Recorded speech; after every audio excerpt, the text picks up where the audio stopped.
Lesson number 2, how to read sheet music.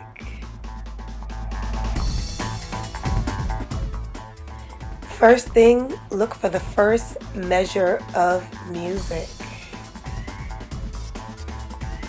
In that first measure of music, is there a treble clef or a bass clef sign? Next, what is the time signature?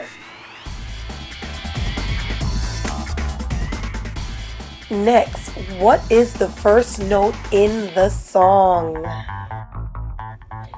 Based on the number next to the first note, what finger belongs on that first note? I'll give you a hint. It's number 1. Alright, so now place the rest of your fingers on the rest of the piano keys from the starting note. I'll give you another hint. It's fingers 2, 3, 4, and 5. So here we are. Now that we've gotten the basic information of where to start, we're in our treble clef, time signature 4/4, which means 4 beats to each measure, meaning we count 1, 2, 3, 4. The first note is C, and because there's a 1 by the number C, we know that we start with our thumb on the note C. So our second finger goes to D, our middle finger goes to E, our fourth finger goes to F, and our pinky goes to G. We're ready to read through the notes. So here we go. We're going to use the information that we have to read this sheet music. So in our first measure, we have 4 black notes, and they're all quarter notes. Quarter notes get 1 count. So we have C, repeat, repeat, and it steps up to the D.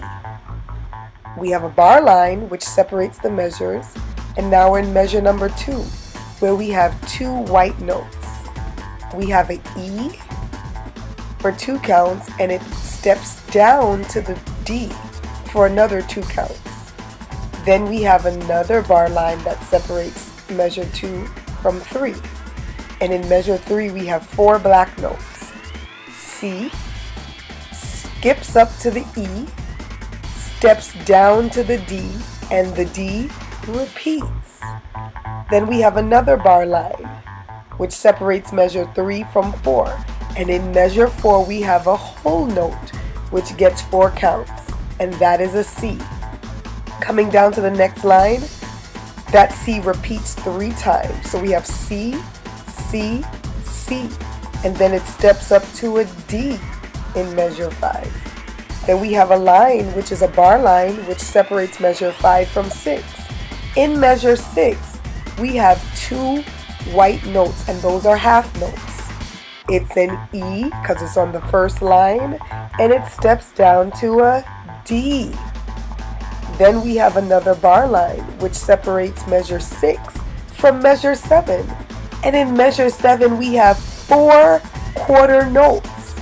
We have a C, and then it skips up to the E because the E is on the line, and it steps down to the D and repeats the D.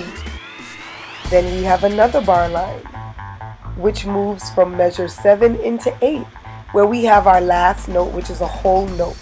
And that is the C note, which gets 4 counts. So guys, you did it. You read your first sheet music by yourself. Now take those same questions and look at the music that I gave you this week. Try to work on it. You got it. You got this.